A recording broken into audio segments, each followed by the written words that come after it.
အဲ့ဒီအဆင့်တွေအားလုံးပြီးသွားတဲ့အချိန်မှာအရန်ကိုလှပတဲ့တက္ကသိုလ် campus ကြီးမှာကျွန်မအလုပ်လုပ်ခွင့်ရရှိခဲ့တယ်ကျွန်မ interview အောင်သွားပြီးတော့ကျွန်မကိုဖုန်းဆက်ပြီးတော့ကျွန်မရဲ့အောင်မြင်မှုကိုအကြောင်းကြားတယ်နောက် step တွေကပါလဲဆိုတာကိုရှင်းပြပေးတယ်အဲ့ဒါပြီးတော့ကျွန်မ offer letter ကိုရခဲ့တယ်ဒါပေမဲ့ offer letter ရတာနဲ့ yes လို့တခါတည်းတမ်းမဖြေပါနဲ့ကို့မှာ negotiation လုပ်ဖို့အတွက်အခွင့်အရေးရှိပါသေးတယ် so you can say thanks for your offer I really excited could we possibly discuss starting date or salary band အကယ်၍များကိုကသူတို့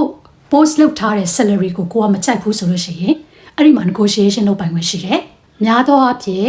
public organization တွေကကိုယ့်ရဲ့ salary range ကိုသူတို့ရဲ့ job post မှာအမြဲတမ်းဖော်ပြထားတယ်ကိုကအလုပ်လျှောက်တဲ့အခါမှာ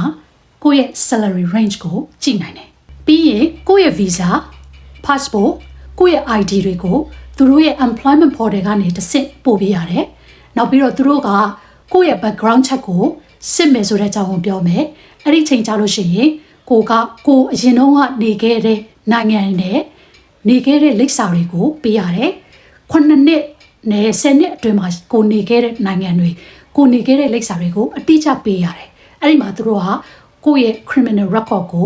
ကိုနေခဲ့တဲ့အရင်နေခဲ့တဲ့နေရာတွေမှာစစ်ပါတယ် background check ကိုကြတော့ university ကနေမှလုပ်ပေးလို့ရှိတယ်တချို့ university တချို့အလုပ်တွေကကြတော့ working with children check ဆိုတဲ့ဟာလို့တယ်အဲ့ဒါကိုတချို့တွေကကြတော့ကိုယ့်ကိုလုပ်ပေးရတာလည်းရှိတယ် university ကနေမှတာဝန်ယူပြီးတော့မှလုပ်ပေးတာလည်းရှိတယ်ကျွန်မ offer letter ရပြီးတော့university ကနေမှ background check တယ်နောက်ပြီးကျွန်မရဲ့ visa ကျွန်မရဲ့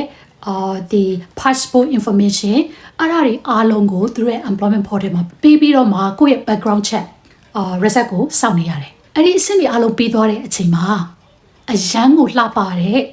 တက္ကသိုလ် campus ကြီးမှာကျွန်မအလုပ်လုပ်ခွင့်ရရှိခဲ့တယ်ဒါကြောင့်အားလုံးပဲစိတ်မပူကြပါနဲ့ကျွန်မလည်းလာပေါင်းများစွာစမ်းပြီးမှဒီနီးလန်းတွေကိုသိလာရတာဖြစ်ပါတယ်အရေးကြီးဆုံးက